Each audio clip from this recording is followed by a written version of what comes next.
د کرونا وبا ډیره تیزی سره په دنیا کې خوريږي. اوسه پورې د دنیا 210 ملکونو کې تقریبا 20 لکه خلک د دینه متاثر شوي دي او څه کم 2 لکه خلک پکې وژل شوي دي.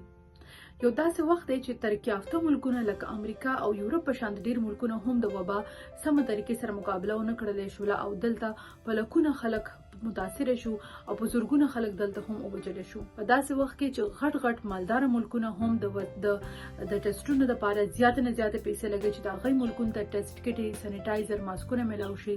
زموږ د سیمې په شان د غریب ملکونو لپاره د وسایلو ته رسای چې کوم دا هغه لا تر لا ګرانه کیږي. اوس په دې ټایم کې د ژوند او د کاروبار په منځ کې مقابله ده. نو ظاهري خبره ده چې په کورونو کې د نمونږ کینو په دې کې زمونږ د سرمایدار معاشره د سرمایدار طبقه یو ډېر غټ کردار جوړیږي چې هغه هم ریاستونه حکومتونه هم د خلکو زیات نه زیات مدد وکړي چې کوم معاشي مشکلات په دې کې راځي نو مخکې دي شي او د خلکو مدد ته پکې وکړي. نو د ټولو د صحت لپاره په ټولو خلکو باندې اپلای کیږي چې یا د کور شي کني د ګور بشي.